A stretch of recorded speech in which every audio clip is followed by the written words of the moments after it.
Entre Johnny Hallyday et sa fille aînée Laura Smith, les relations n'ont jamais été simples.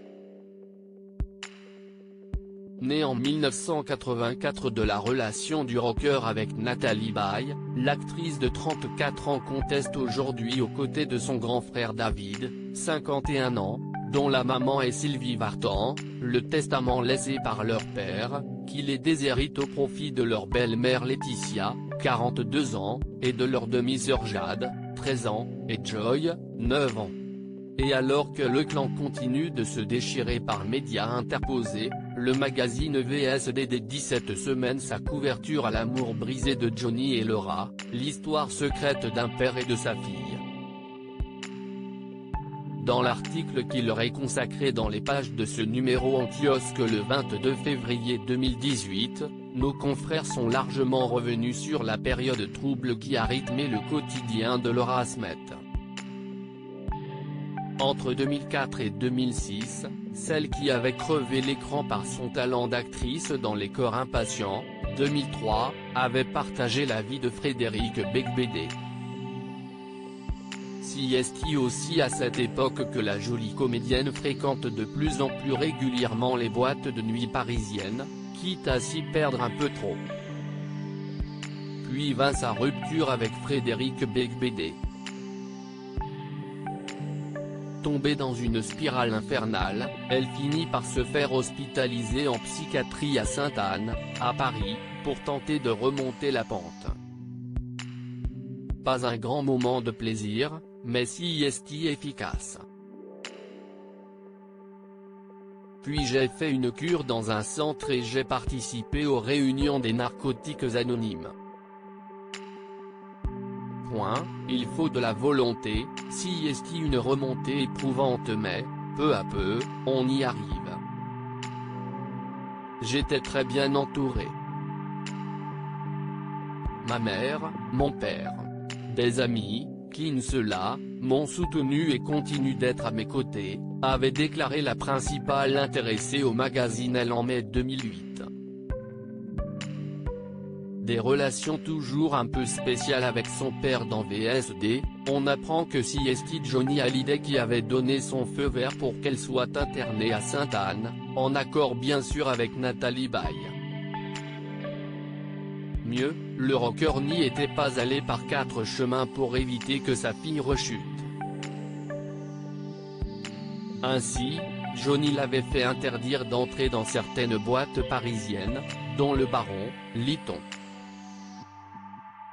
Soucieux et inquiet, il s'était également remis à fumer après l'arrestation de Laura en janvier 2012, qui avait été retrouvée titubante et nue dans la rue en bas de chez elle à Saint-Germain-des-Prés. Le dernier dérapage à ce jour pour la jeune femme qui s'est depuis réellement calmée et qui continuait néanmoins d'entretenir des relations toujours un peu spéciales avec son père. En novembre 2014, Johnny Hallyday s'était confié à Paris Match pour évoquer sa fille, assurant que les choses auraient pu mal tourner entre eux. Quand elle a failli sombrer, je me sentais détruit. C'est dur de voir son enfant aller mal. Mais je tiens à dire combien Nathalie a été exceptionnelle.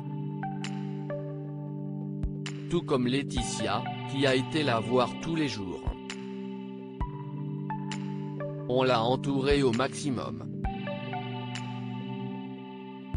Moi, je suis pudique. Une fille, ce n'est pas facile, surtout à l'adolescence, quand elle devient une femme. Ça aurait pu mal tourner entre nous. J'ai fait comme j'ai pu, déclarait-il alors. Johnny et Laura, les mêmes démons. Amanda Steurs, qui avait écrit son autobiographie Dans mes yeux, 2013, avait de son côté dressé un parallèle entre le père et la fille. Johnny était plus présent pour Laura que pour David. Et pourtant, elle est dans une douleur permanente. Elle s'est fabriqué une similitude de caractère avec son père. elle a sans doute une très forte envie de lui plaire. Elle a choisi un truc rock'n'roll pour qu'il aille. Alors que Johnny a juste envie qu'elle aille bien.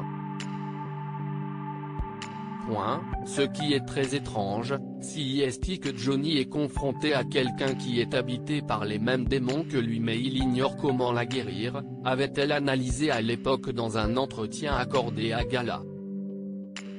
4 ans plus tard, Johnny Hallyday n'est plus là et Laura Smith a choisi de se battre face à sa belle-mère Laetitia pour attaquer le testament qu'il a laissé derrière lui. Les relations familiales, déjà très tendues autrefois, sont-elles définitivement brisées? Une chose est sûre, ces querelles n'auraient pas leur place s'il était encore de ce monde.